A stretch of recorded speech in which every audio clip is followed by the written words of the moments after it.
morning, everyone. This is my sound. Hang on one second. Okay, we are not going to.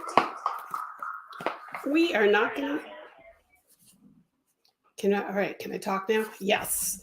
Okay, I'm trying a new setup, guys, so I apologize. Hi, everybody. This is Karen Hooley. Welcome to Live Wednesday. I'm so excited to be here, and I'm sure you guys can see I have a new little background that I'm going to be using. And I'm going to start actually with this week where I'm changing up the format of the live streams. I'm going to try to have a topic every single week.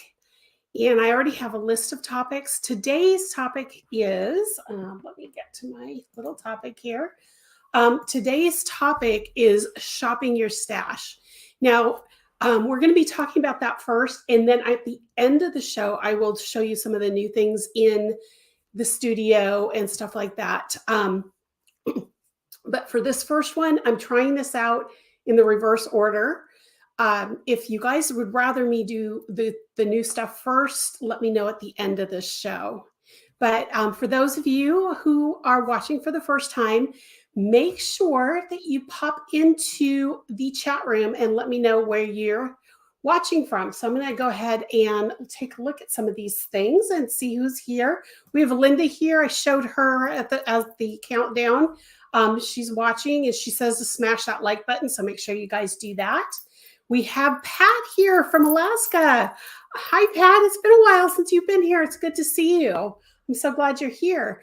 And Stephanie from Texas is here. So good morning, Stephanie. It's good to see you as well. Anne Marie, good morning. I'm so glad you guys are all here. Again, for those of you who just popped in now, I'm going to do a new format. And there's a new feature of this new format too that I wanted to make sure you guys know. Oh, Renee is here from Alabama. So starting today, I'm going to give away a pattern on every live stream. I'm so excited about doing this. Now, the way this is going to work, well, first of all, let me show you today's pattern. Today, oops, I got it upside down.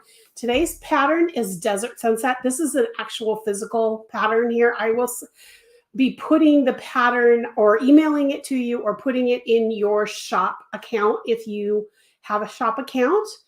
And this pattern is so much fun. I don't have the original any longer. I did sell it in my stash, my stash sale, but I wanted to show you this pattern. It's a really fun pattern. It's lace and it's got little suns at the bottom.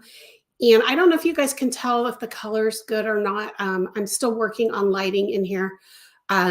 But this one, I called it Desert Sunset because the colors just reminded me of a sunset. And so and then I have the little kind of like suns here at the bottom of the shawl. So you'll get a digital copy of this. Now, the way to enter to win, and this is a new feature of my software that I just found out about this last weekend. So check it out. I'm going to put this up on the screen. There we go. Okay, so see, there's this hashtag sunset. All you have to do, I'm going to throw this up on the screen every once in a while to remind you guys to do this and for the new people who are coming in. But all you have to do is in the chat room, type the hashtag sunset and you will automatically be entered. Just do it once. It won't allow you to do it more than once, but go ahead and type. If you're interested in winning this pattern, make sure you type in the chat room hashtag sunset. So I'm going to take that off the screen right now. And there you go. So if you're interested, just make sure you type that in before the end of the show. At the very end of the show, I'll draw the winner and tell you how to get a hold of me to get the free pattern. So again, for those of you just joining me today, as we're going to be talking about shopping your stash. Now, this topic is something that I get all of the time. I do a a questionnaire on my newsletter for new subscribers, as well as every once in a while, I ask this to my regular subscribers on my newsletter about what their biggest crochet challenge is. And I cannot tell you how many times it's picking the right yarns and shopping your stash and using the yarn in your stash. You buy all this yarn, how to use it, that kind of thing. So that's the topic we're going to talk about today. So if you have a question about this topic, I have a ticker now down at the bottom. In the comments, I need you to just type in the letter Q first and then your question. And what that'll allow me to do is find your question, and I can put it in a queue, and then I periodically I'm going to go to the queue and answer these questions. So before we get started, I just saw a bunch of comments in here. Awesome. So Renee from Alabama's here. How cool, free pattern. A bunch of you are typing in the keyword. And Stephanie says, I love shawls, more the merrier. Awesome. Awesome. Okay. So, oops, let me take that comment off. I'm still learning to adjust to this software, so bear with me as I try to handle all these new things. Okay. So before we get started, I'm going to read you some of the comments I got in January and a couple in February about this topic. So Lori M said her biggest challenge is matching yarn to projects. I have lots of beautiful yarn, but I can't seem to come up with projects for them. How many of you, put it in the chat, how many of you have that same problem? Then there's Judy who said, my biggest challenge is trying to decide what to make with the yarn I have. I have a sizable yarn collection and I can't always figure out what to use for a particular pattern. I have had that problem. I'm sure many of you, if you guys have comments on that, let me know. If you have a question that relates to that, make sure you put the Q in the comments before, or type a Q before you ask me the question. But if you have something along these lines and you want me to address them, let me know in the comment section. Susan C says, my biggest challenge is using the yarn with the right characteristics for a project. That is probably, honestly, guys, that is probably the most common question overall is, how do I know that the yarn in my stash is going to be the right yarn for a shawl or a sweater or a baby Afghan or whatever it is? Agatha T says, yarn substitution, can't always afford the luxury yarns. And I know that's a big deal to a lot of you out there. I tend to use Indie Dyer yarn. However, you can see back here, I do have a bunch of Red Heart that I'm going to be using in the next couple weeks. Probably starting in April, I'm going to be working on a video using those Red Heart skeins. And I'm going to address how to yarn substitute using what you have in your stash when you have a really cool pattern.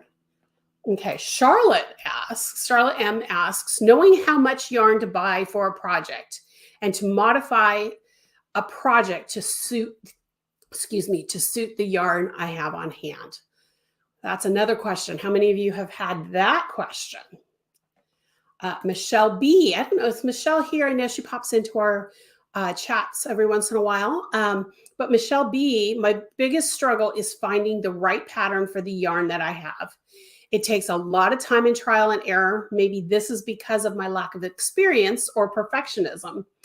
Now, I can tell you perfectionism is a problem that I have.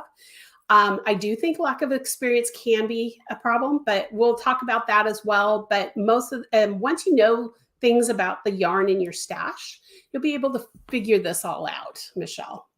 Okay, and Bonda P has a two-part question here on this that I had to put this in here. My number one struggle is choosing the yarn and the colors for a project. I choose a pattern I like and often don't use the same yarn, so I have to make a choice about the yarn. I also struggle with combining colors since I like to use more than one color in most projects and usually don't use the colors shown.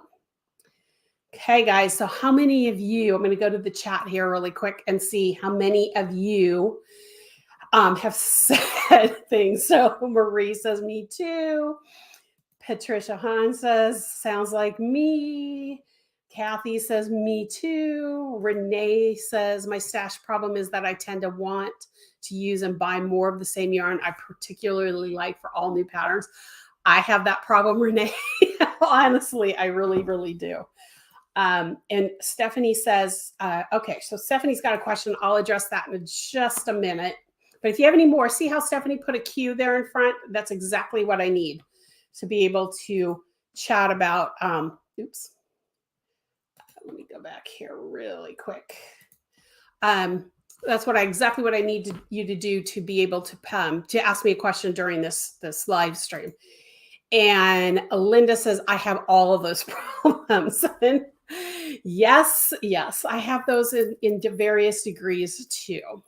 So if you really think about the questions that were being asked of me in this, and there's more of those, I just picked out the ones that kind of grabbed me and helped me form what I wanted to talk about in this subject.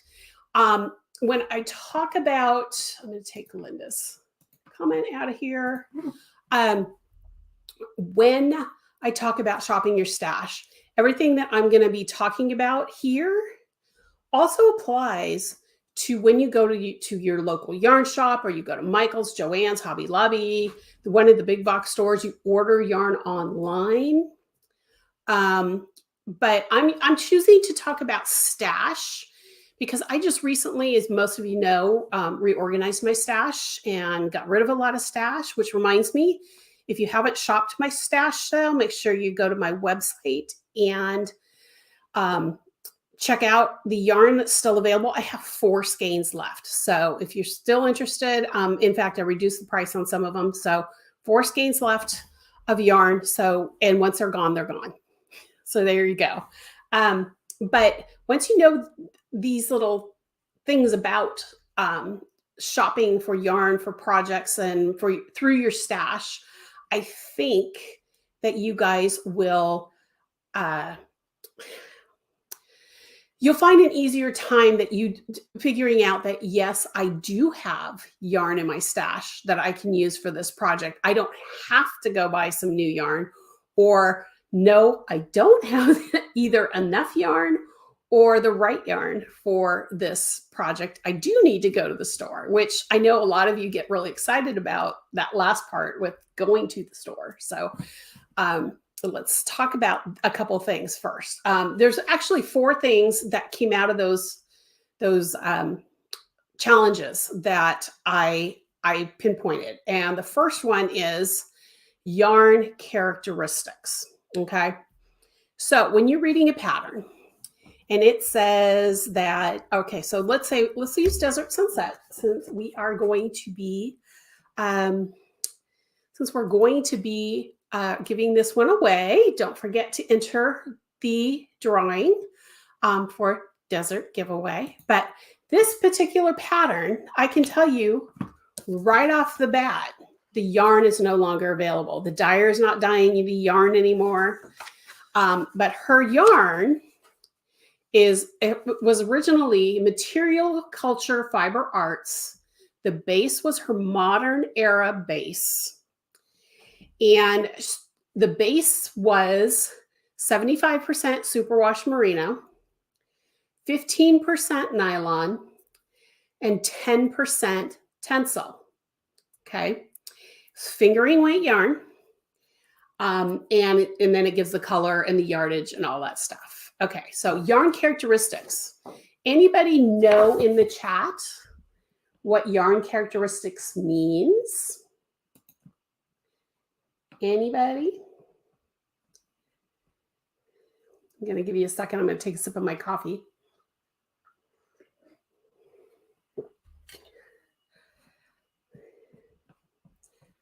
Okay, so yarn characteristics are things like drape, fiber content, what base it is sometimes, as far as, or not what base, what weight it is. So fingering, worsted, that kind of thing.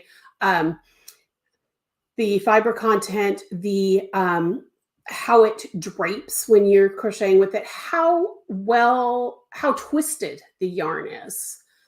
Is it a single ply? Is it a 4-ply? Is it a 10-ply? Is it so when you're looking at a pattern, and let's say you want to make desert sunset, what I can tell you is this was a fingering weight yarn that had, what did I say? Superwash, merino, nylon, and Tencel. Okay, so part of the characteristics is knowing what all of the fiber content characteristics are, how it works with the pattern. I don't know how else to describe it. It's really a hard thing to say because there's characteristics of wool that acrylic doesn't have, and there's characteristics of acrylic that wool doesn't have. So I actually dug out, this is from 2007. I don't know how many of you have been on Ravelry since the beginning, or even were on Ravelry at the beginning. But there used to be a group called the Crochet Liberation Front on there. It is no longer, as far as I know, it's no longer active. I haven't been on Ravelry for a couple of years, so I don't know if it's there or not, but I haven't been on even in the Crochet Liberation Front group in a long time. But it was started by my friend, Lori Wheeler. She was a local friend. She was a fiber artist who lives here in Washington, or she used to live here in Washington. Now she lives in Southern California. But she had a website. She started Crochet Liberation Front, but she also started a website called The Secrets of Yarn, which is partially there. Okay. What I'm going to show you now is not there. And I did contact her via Facebook to see if she's still selling this. Haven't gotten a response yet, but once I do get a response, I will post this. Okay, so yarn characteristics. Oh, I just saw Linda said what it's made of. That is definitely part of what yarn characteristics are. Okay, so yarn characteristics. She created this little double-sided laminated thing that I bought from her, and it's called the Project Planning Key. And on one side is part 1, and on one side is part 2. And on this cool little key, she has, on this first side, she has broken down different fibers and tell you the characteristics of what they are. So for example, she did them in alphabetical order. So I'll just read the top one, acrylic. And that's the first column is what the fiber is. And then the second column is stretch memory, because stretch memory is important. You want to know if your yarn's going to bounce back. Does that make sense? Do you guys understand what stretch memory is? So for example, when you are wearing something, I remember from the 1980s, the Limited had those cool, almost like brioche stitch sweaters, V-necks, and the teenagers all fell in love with them. But there was one of the properties of that sweater was that the more you wore it, the weight of the yarn just stretched and stretched and stretched and stretched. So the sweater, as you wore it throughout the day, would grow. And then my mom would wash it and dry it, and it would spring back, and then it would grow. I had a couple that were made with more cotton, and cotton doesn't have stretch memory, so they grow, and then they'd be grown. I mean, I had sleeves that were, hanging past my hands. Do you guys remember, or do you have sweaters that have done that you've worn and they just stretched out? That's what stretch memory is. So if something stretches out, it doesn't spring back to its normal shape. So acrylic has some, okay? It's not yes or high stretch memory, because acrylic to some point will spring back, but if you stretch it too far, so if you're blocking something that's acrylic and you really pull it hard, it's not going to come back. Especially if you heat block it, acrylic sometimes melts into itself and it loses its stretch memory. Okay, so number 3 here is resiliency. And in her case, she says acrylic is high resiliency.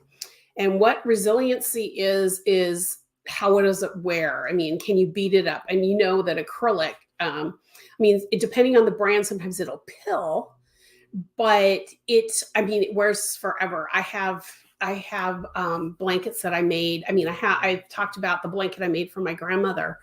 in 1979 that I still have, and it's worn like iron. You can't even tell the colors are still there. It's still the same shape and size, and it's hardly any pilling. It was a really high-end acrylic yarn, but it was acrylic yarn. So that's resiliency. Then it talks about drape. So acrylic has low drape. Acrylic is made from synthetic fibers, and particularly petroleum. I don't know if they've come up with some new ways of doing it, but back in the day, it was always known as a petroleum product. And it does not move that well. If you think about like sheep's wool or goats' mohair, that kind of thing, if they're outside and the breeze kicks up, their fur kind of moves, for lack of a better visual, but acrylic does not do that as much. I mean, it will, but it doesn't have a lot of movement to it. So that's why acrylic's really good for blankets and not pot holders because they don't melt for pot holders, but home decor like pillows and things like that, because it has no drape. It'll hold its shape for the most part as long as you don't stretch it out, that kind of thing. And then the last thing she has here is best use. And so for acrylic, she has accessories, hats, scarves, home accessories. Hats is another good thing that I was thinking about. Acrylic's really good for. Okay, so she goes down through the list: alpaca, angora, bamboo, camel, cashmere, cashgora, cotton, flax, rainy, polyester, polyamide. Polyester and polyamide are two different things. Nylon, mohair, silk, wool merino, wool superwash, wool, and kiviat. Now, kiviat, for those of you who may not know kiviat, it starts with a Q, Q-U-I-V-E-T. It is the undercoat of the muskox. So I'm pretty sure a lot of people know that. Any questions so far on this? What I've talked about, do those columns make sense? The characteristics that she's talking about? On the back side of this, and I'm really hoping I can find out where she has this, or if she'll allow me to reproduce this and put it on my blog or something like that. But on the other side, she has broken down the fibers by where they come from. So like, for example, protein fibers. Protein fibers are all animal fibers and silk, from cat hair to wool. So silk is because if you think about it, the silkworms make it. So it's an animal fiber. And then cat hair, goat's mohair, all that stuff is definitely a protein fiber. Then she talks about cellulose fibers. Cellulose fibers are everything that are made from plants: flax, linen, cotton, bamboo, ramie, jute, hemp, viscose, rayon, sisal, on and on. Then she has a third koan that is monofilaments and synthetic fibers. And those are man-made fibers, often made from petroleum products or polymers. The only naturally occurring monofilament is silk. And what she does is she describes the characteristics of each of these. So like, for example, the monofilaments and synthetics, they tend to be very strong and are often used in finer yarns to produce good drape.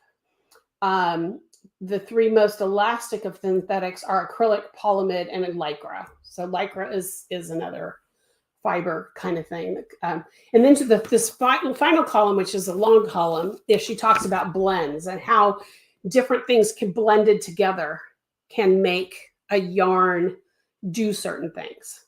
So in the case of Desert Sunset, if you're looking for yarn characteristics in your stash, if you happen to have a yarn that is a fingering weight and it has merino, superwash merino, tencel, and nylon in it, that might be a good choice right off the bat, just by if it has the same yarn fiber quantities.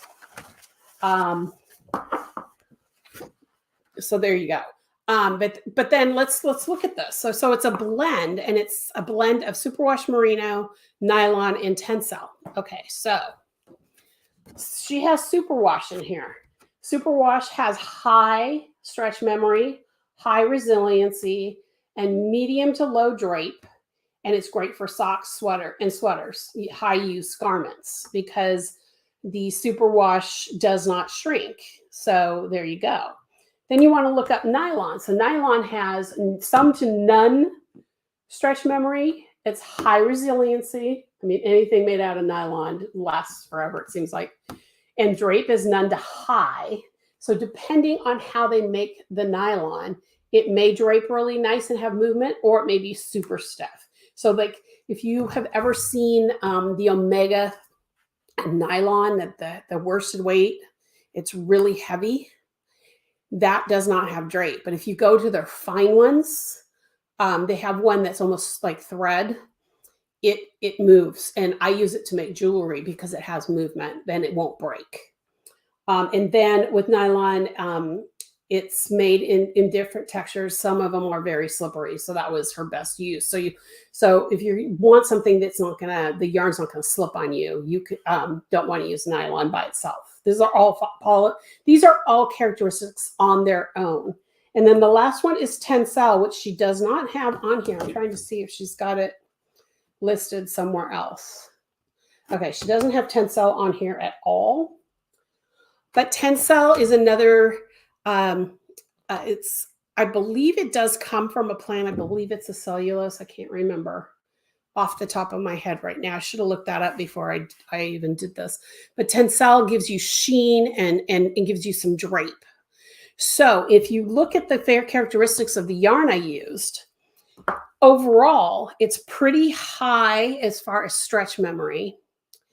It's pretty resilient because of the nylon in there. That's why we always get sock yarn with, make socks with yarn that has a little bit of nylon in it, because it helps prevent holes.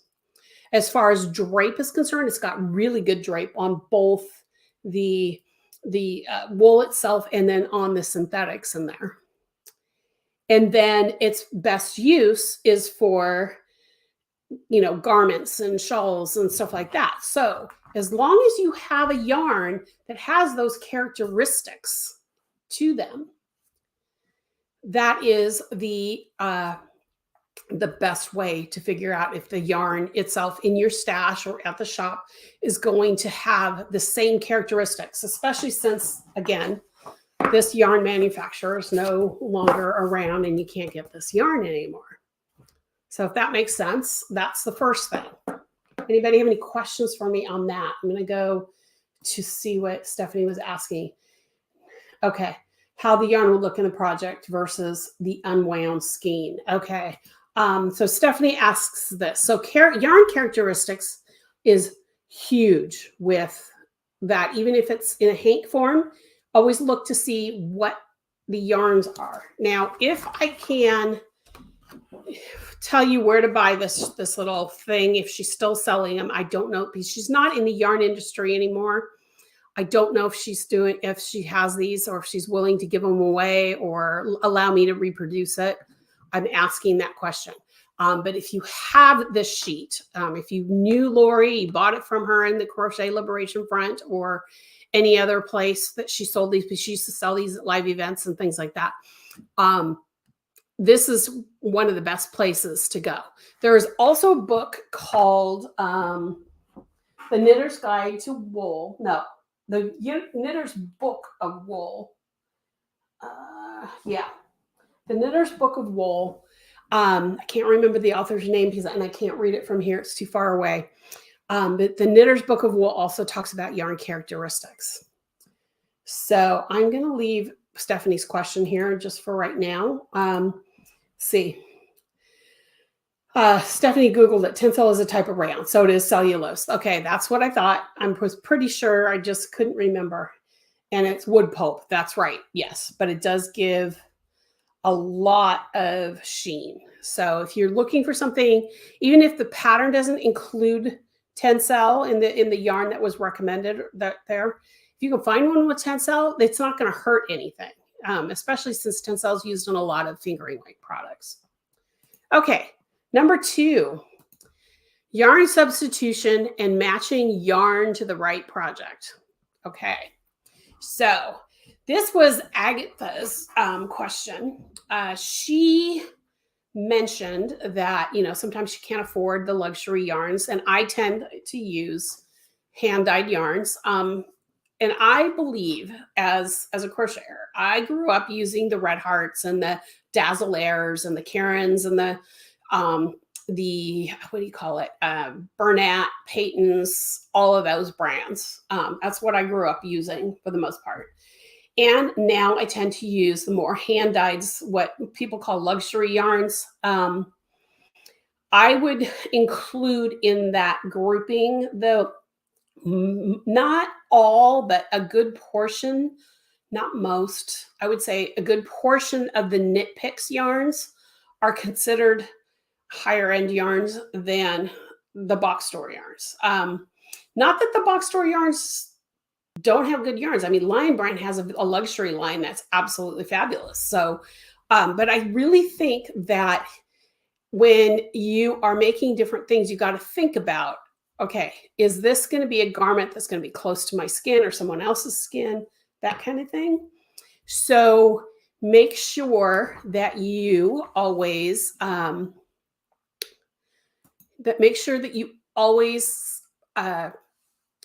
determine, is it something that I want to spend a little bit more money on, or is it something that I just don't have the money for now? I'm going to have to use, an acrylic yarn or things like that. Okay, so we talked about how to determine the characteristics. So let's say I am using 100% wool. Okay, taking 100% wool. So first thing you want to check is the twist. Did the pattern call for a single ply yarn? There are, I think you can even get up to worsted weight, and maybe even bulkies that are a single ply yarn. You can also get multiple plies. I mean, in the UK and Australia, 4-ply yarn is fingering weight. 10-ply yarn, I believe, is worsted. I have a list somewhere. I don't have it in front of me. But you want to check the plies. Okay, so if I use a single ply yarn in this, which I did not, first thing you want to do is go to the store and look for a fingering weight single ply. This has got more plies. I believe this is the 4-ply yarn. I don't have that yarn anymore. It's been a while since I made that pattern. But fingering is 4 plies or more usually. So if you're looking for fingering, you want to look for if there's more than 1 ply. Does that make sense so far? That would be my big thing. Then if you can get a chart like this that talks about the different characteristics of yarns, so let's say I used 100% wool. It said it had high stretch memory, medium resiliency, and high drape. Okay. And it must be very soft. It doesn't have to be very soft, because a lot of times dyers will add something when they're rinsing the yarn to kind of hold its shape. And then when you buy it, it doesn't seem really soft. But then once you wash it, the softness starts to come through. Red Heart I don't know if they still do this, but way back in the day, they put in what they called sizing. And sizing would make Red Heart super scratchy. And then when you washed it, all of a sudden it softened up. So those are things that you want to think about when you are substituting yarn. Now, if you want the project to look and work out and gauge and all of that the same, if I use fingering weight, you want to use fingering weight. If I use worsted, you want to use worsted. And you always want to match the gauge. Even if it's something that you don't, so let's say it's a blanket, and let's say I made a 100% wool blanket, maybe superwash, but it was still worsted weight, 100% superwash. Granny squares. I'm just going to use something totally simple. So let's say I created this granny square worsted weight, 100% wool, superwash wool blanket. And I released the pattern to you guys, and you can't afford to buy the wool that was in that pattern. What do you do? Well, let's say you want to go to use Red Heart or Simply Soft or a Lion brand, maybe Vanna's Choice, something like that. You want to first of all match the characteristics, but it's so important if you want it to turn out to look similar to what's in the picture that you have the gauge correct. And I know that with blankets, people don't often check their gauge, but gauge makes a difference even in just a basic granny square to the look of the granny square. If you are too loose, your granny squares aren't going to look really nice like the one in the picture. If you're too tight, they're going to be a lot smaller and your blanket's going to come out smaller, but it's also going to be it's going to have a different look. So that's what's really important. If you really, really, really want the project to look like the picture, even if you're using a totally different brand of yarn, you've got to match that gauge and the characteristics of the yarn, especially the ply. So does that make sense? I'm going to go over to the comments and just check and see what you guys are thinking at this point. Okay. I saw another question come in. I'll answer that later. Okay. Anybody else have questions about yarn substitution? Anybody have any comments about what you may have? The other thing I wanted to put out here is today's question. What tips do you have for selecting yarn for a new project from your stash? So if you are one of my pattern testers or you do a lot of my patterns and you want to use Yarn Stash to do my patterns, how do you select the yarn to make that project from what you already have on hand? Let's not talk about stores. Let's talk about what you already have in hand. If you have an answer to that question, put it in the chat. Okay, I'm going to go back to comments here. I just saw somebody. Oh, Linda says it makes perfect sense. Good. I'm glad it makes perfect sense. Okay, so that's today's question. Okay, so number 3, I'm going to move on to this is number 3 and I didn't update it. I put color choice. This is going to be a fun one. I'm going to share my screen here for a second on something new. Let me just pull it up here. Okay, so a while ago, I'm going to put that up here just for a second, and then I'm going to go back here. I'm going to put myself in the corner here. Okay, so a couple weeks ago, I showed you guys some yarns, and we talked about how to match yarns a little bit, and I told you about a photography thing, a trick that you can use to pick colors. This is the first thing that I would do. Okay, so I'm gonna make myself big again here. So these are 2 yarns that I think overall would look really good together if I wanted to make 2 yarns work together. Oops, I'm trying to get the tag out of the way so you can actually see the colors. There we go. So the bottom one is Montana Crochet's sock weight yarn that I used before. I showed that one to you before, and it's a bolder color. And the top one is Yarn Love Yarn. It's her Juliet base, and the colorway is Oil Slick.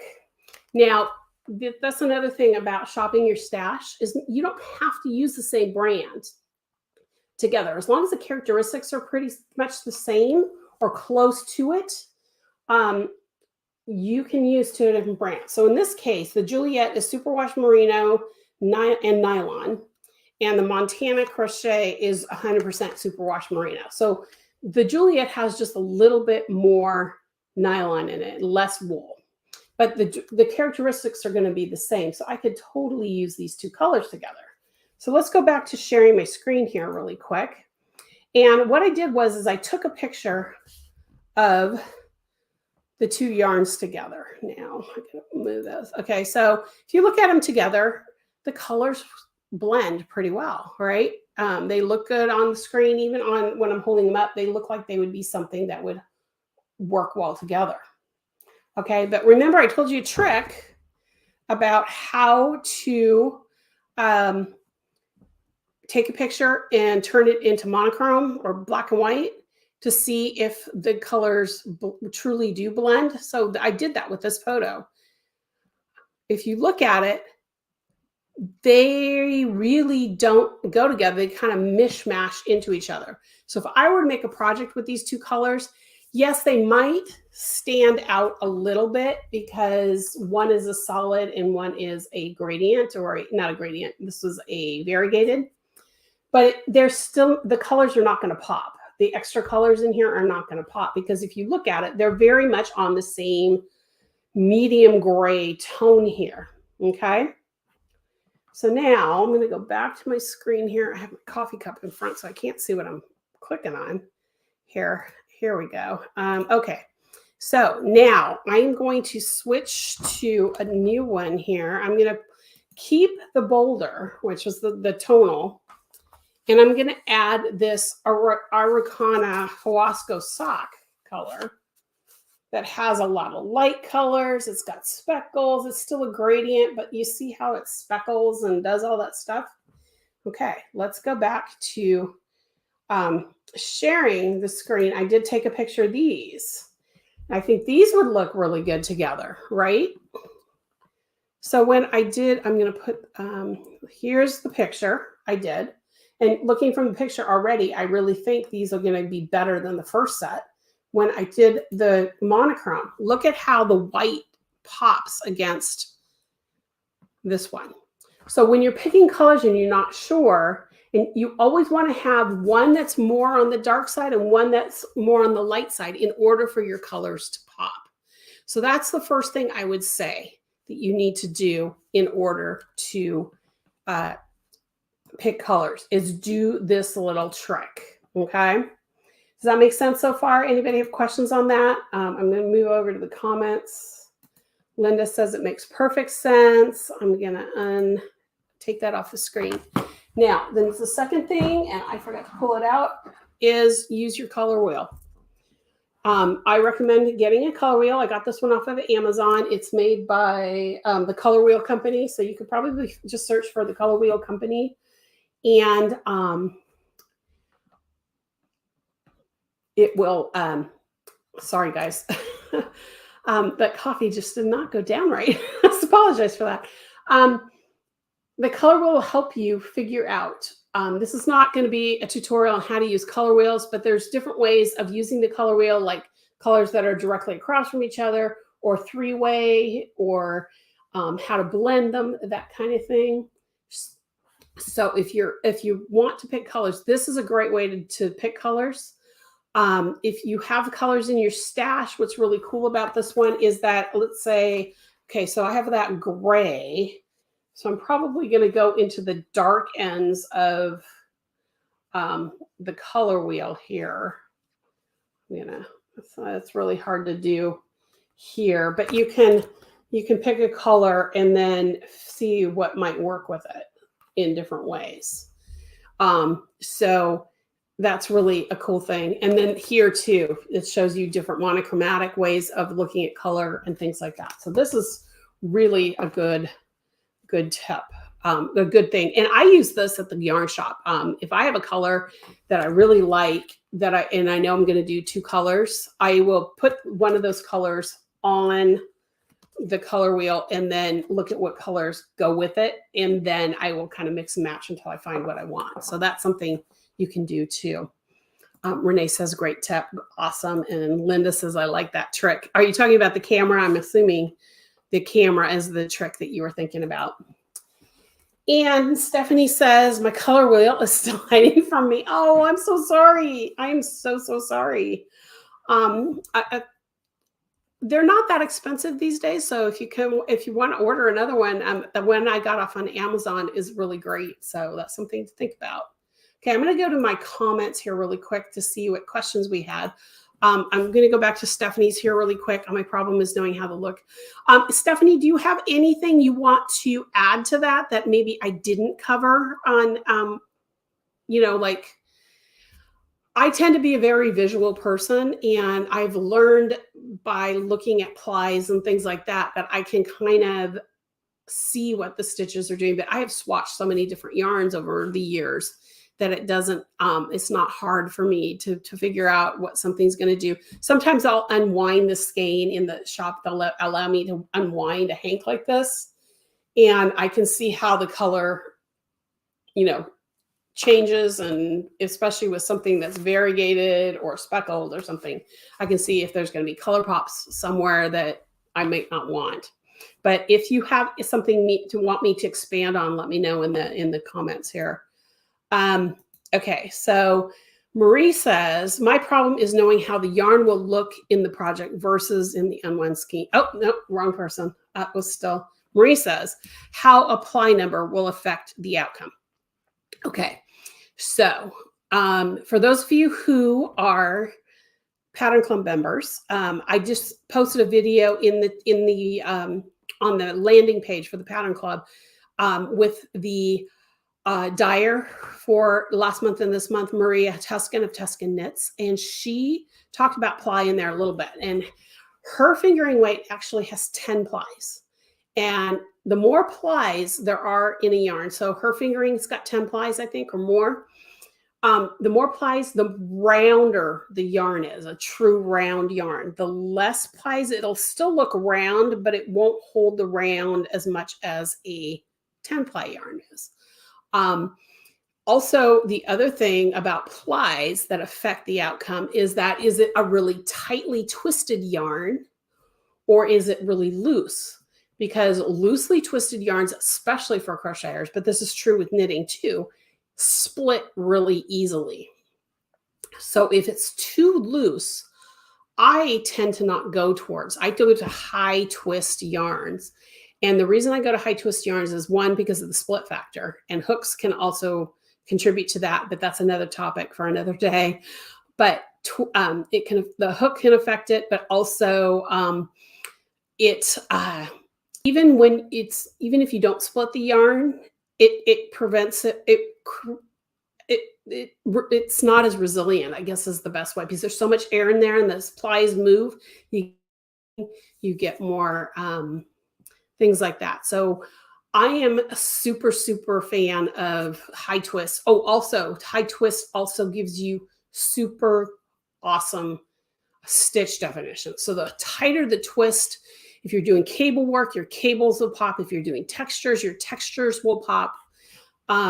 So I always recommend, if you're going to work on something, unless you're going for a different kind of look, but if you want your stitches to pop, you definitely want to go to a high twist yarn. Anybody else have questions? Yes. Oh, yeah. Okay. So Linda said, yes, the camera. Okay, cool. It's not the piles or the characteristics, it's how the colors will pull or stripe. Okay.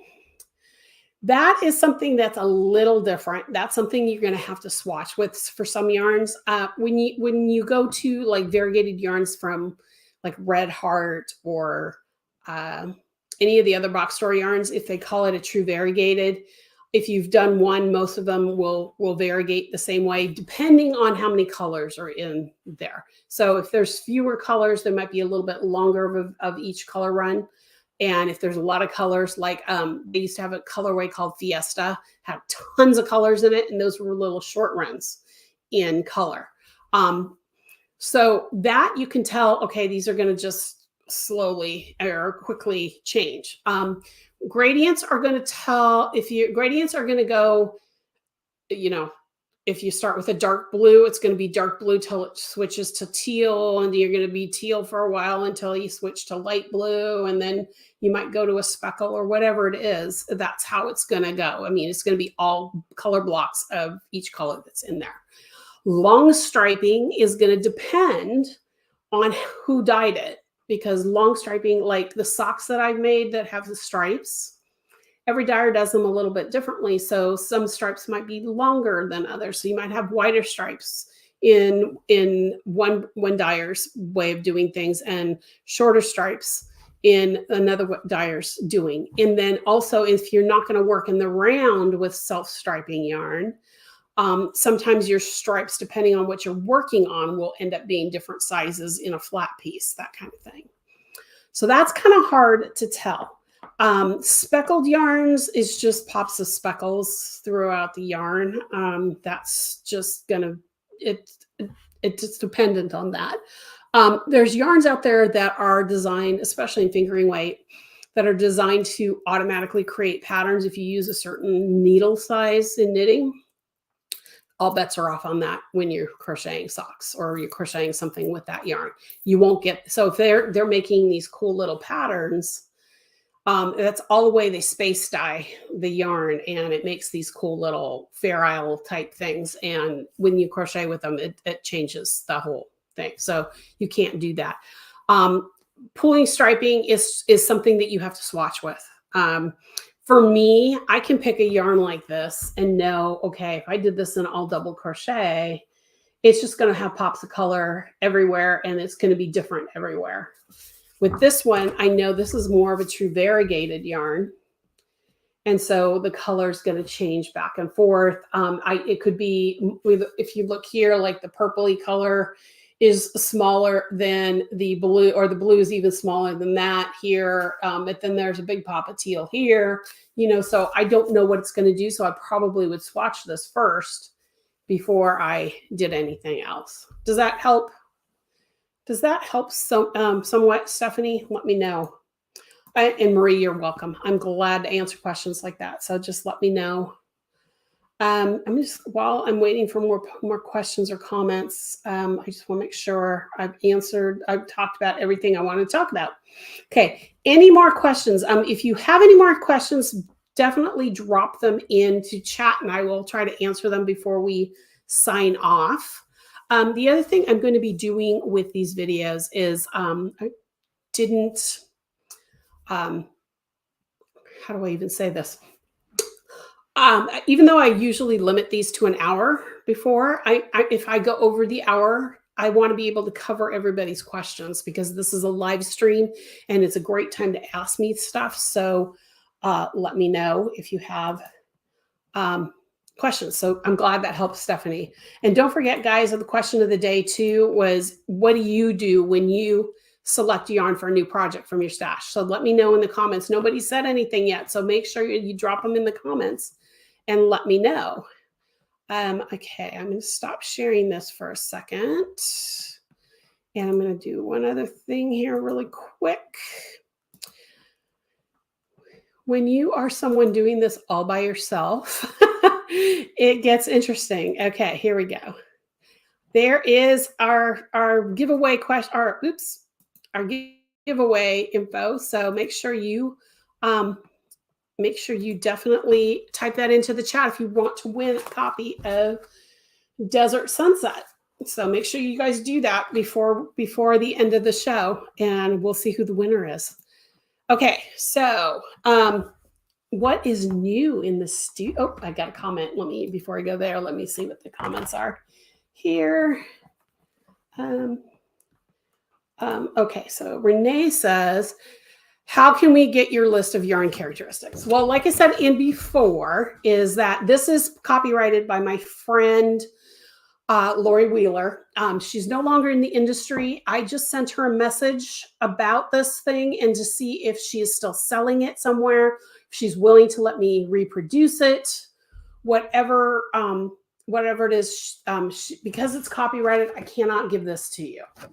So as soon as I hear from Lori, I will let you guys know. I'll let you know in the next live stream, whenever that is. I mean, I don't know if I'll hear from her this week or not. I sent her a message yesterday morning and I still haven't heard from her. So I don't know when I'll hear from her. But as soon as I know, I will let you know. If in the worst case scenario, I might create my own that has some different things on here. But I don't want to use anything that was teaching about until I have permission. Does that make sense? Okay. So when shopping my stash, I try to see if I have a color I like and enough for a project. That's the other thing, guys. When you're shopping your stash, Don't be afraid. So let's say you buy a sweater quantity of this beautiful teal colored yarn that you know you're going to make a cardigan with. You have the pattern already and you love this color so much and you buy it. And then a year goes by, 2 years go by, and you don't use that yarn. What do you do? A lot of people will just leave it there until they feel like they want to make that sweater. Maybe they don't want to make that sweater because it's out of style now, or maybe they don't love the color as a solid color sweater for, anymore or something, or the colors come out of favor. You can do a couple things. You can either sell off the stash or you can break up the sweater quantity. So like, for example, I bought 2 hanks of this boulder yarn thinking I was going to use it for one project. And I decided I was going to use the other boulder with another color that's going to be in a pattern that'll be released later on. So now I still have this boulder and I can combine it like I was showing you with one of these yarns. I'll probably, if I were to do this, I would definitely do it with these 2 yarns because they pop better. But I can pick another yarn in my stash. So if I have a shawl pattern that calls for 2 colors, and I have single hanks of fingering weight, I just pick 2 that go together and there you go. They don't have to be the same yarn. So that's something that's really, really important. Let's see, what else do I have here? Let's see, got a couple sunsets coming in, good. I'm trying to see, for some reason, I won't allow me to scroll down farther. Okay. Okay, so let's talk about what's new in the shop this week. I'm going to keep this ticker going down at the bottom just so that you guys can see it. The first thing that I have, and I'm going to put this in the chat because I'm not putting links on the stream anymore. I got these. Y'all know that I told you guys last week. Did I tell you guys last week? Yeah, I must have, because it was Monday we found out that my daughter's having a boy. And so I'm starting to think about all the things that I'm going to make for my daughter's new baby coming in July. So, and my first grandchild, for those of you who are watching for the first time, I'm really excited. So there's a company on Etsy that I really like, and it's Mountain Street Arts is the name of the place. I'm going to put the information, the information in the chat. And Gloria, I just saw that you're on here and you typed in sunset. Make sure, all you have to do is post it in the comments, but post it by itself, because I'm not sure that since you added the text after your words. So Gloria said, I don't see your comment area to add it. Where it says to post a comment, just type in sunset and then hit enter. And that should give it to you. Anyway, so Mountain Street Yarns does my labels. I used to have labels that said created by Karen Hooley Designs or KRW Knitwear Studio or things like that. I need to get the Karen Hooley Designs ones made again. I just haven't done that.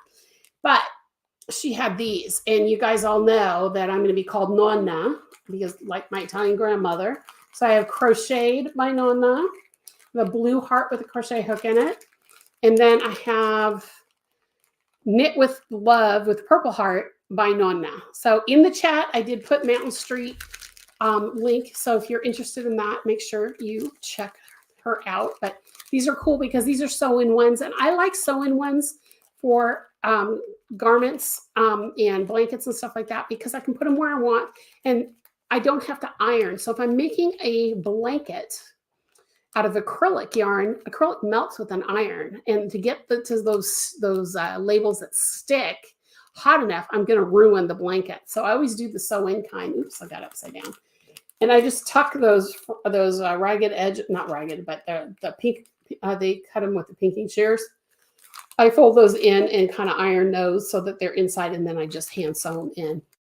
So Mountain Street Arts is where you can get these, and these are really cute. I think I paid $7 for 30 of each one, so these will last me for a long time. So that's the first thing that's new, and then the second thing that's new, I'm really excited about this. I've opened it, but I haven't pulled it all apart yet. But I don't know how many of you guys know about Dreaming Robots. It's a company that makes the electric eel wheel, spinning wheels. And about a year ago, I showed you my electric eel wheel, and I'll probably bring it back onto the show again at some point. But they do a low cost electric spinning wheel. And for me, after I broke my foot in 2017 and then had surgery in 2018 on it, I can't use a treadle wheel anymore. So this was a good way for me to get into the electric spinning wheel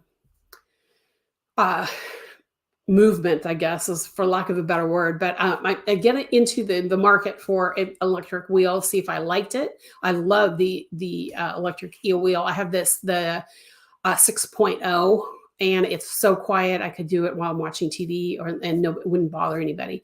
But he last year did a Kickstarter for a yarn counter, and on Saturday it came. I'm so excited. I'm just going to pull out the counter itself. It comes with other stuff. I'm going to actually do a video reviewing this. So this is really cool, but I want to show you the counter itself. In the chat, I am putting the link to his website. He doesn't have it for sale right now because he just is shipping the Kickstarter right now. Once all the Kickstarters are shipped, then he's going to open it up for orders for what's left over. Hang on. Oh, it's attached to the bubble wrap. There we go. There we go. Okay, so this is the yarn counter. Now, I don't have batteries in it. It runs on batteries. It's really cool because it's got little, if you want to put it permanently on your winding station, you can use screws and they'll hold it in. But it also comes with, and I'm not going to pull this out, but it also comes with a clamp. Maybe I will pull it out so you can see it. A clamp, so I can clamp it to my my winding station. So it would be like this and then clamped to the table. But what I love about this is that you can count by yardage, you can count by meters, and you can go back and forth if you want to know. But what I bought this for is because I tend to have leftover yarn like this from a project. And I don't know how many yards that is. So I can quickly use this yarn counter to figure out how much yardage I have here, because I don't keep all of my leftovers. But if I have a significant amount like that, this one is a significant amount. I'd say this is at least a third of the hank. I can find out what the yardage is, because a lot of times you're going to use your leftovers to create a project that maybe, for example, shopping your stash again. You have something that needs just a small amount of yarn, maybe not a full hank. Maybe it's fingering weight yarn and you only need like 200 yards of fingering weight to make certain stripes in it, like a baby's sweater or something like that. And you don't know if you have 200 yards here. I can use this to count. Now, the way this works is you feed the yarn through these little, I'm going to try to, let me do it on the desk here first, and then I'll show you what it looks like. Oops, I'm going the wrong direction. That's what I'm doing. Okay.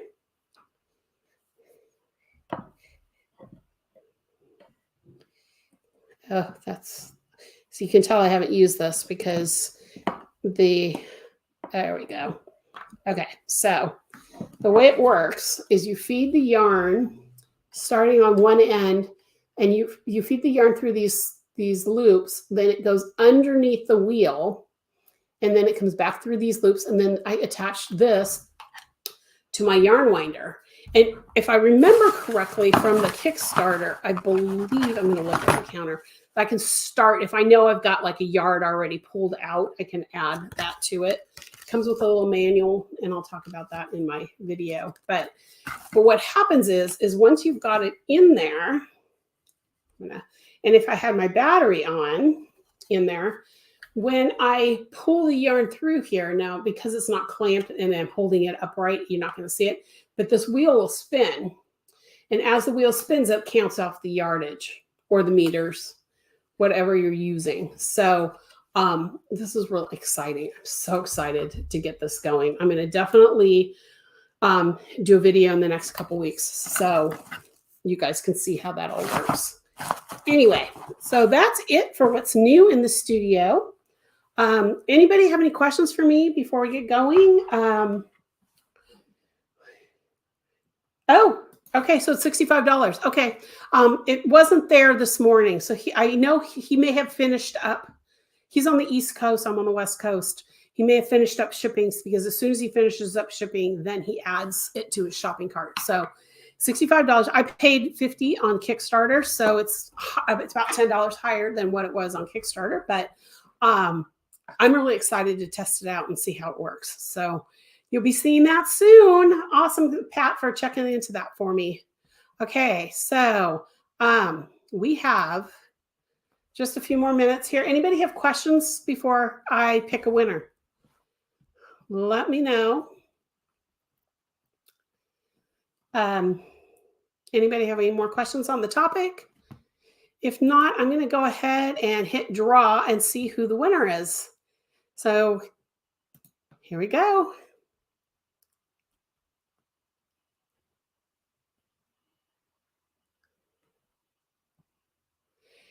Renee Bryant. Yay! So Renee is the winner of the what do you call it? The oh gosh, guys, my brain is not working this morning. I did have my last treatment last week, and I was feeling really good this morning. Around 1 o'clock, I tended to dip, but this morning I'm dipping a little bit right now.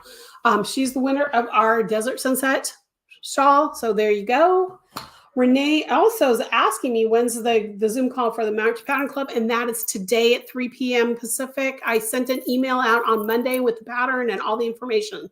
So make sure you check out the email. Remember, for those of you who are part of the Pattern Club, I always send the newsletter to the Pattern Club with the new pattern on the second Monday of the month. So every second Monday will be the information with all of the new pattern and the Zoom call. Okay. And Renee, congratulations. So Renee, I know that you have an account on my website. So I'm going to just add this to your account. I'll shoot you an email when it's done. But congratulations, Renee. I'm so glad you were here and you won. So next week I'll have a different pattern that'll be available. So make sure you check in next week. Next week's topic, I'm not 100% sure what I'm going to do yet. I'm thinking it might actually be on gauge because that's my second biggest question. I'm not 100% sure that I'm going to do that though, because I have to figure out how to be able to control 2 cameras for that one. But there will be a topic, so keep watching. But I'm so glad you guys are all here. Don't forget, if you're new watchers, make sure you subscribe to my channel, hit the subscribe button at the bottom, and also hit the bell so that you will be notified when I go live again or when I upload a video. And then also, if you liked what I talked about today in this live stream, make sure you hit the thumbs up on there as well so that my videos are shown to more people. And also, I'm going to close this with, if you have friends that are crocheters that you think might be interested in having or being a part of Team Hooligan and watching these lives or watching my channel, make sure you share my channel with people. I really, really would like to grow. We are at this morning before I started the stream, I was at 405 followers. When we get to 500, I can actually have a community tab where I can post things to you guys in between live videos, or you guys can ask questions and things like that. So let's try to get me up to 500. I'd be really excited to do that. So have a great week. Hope you all have a great week. I'll see you next time. Bye, y'all. And may have a blessed day. Talk to you soon.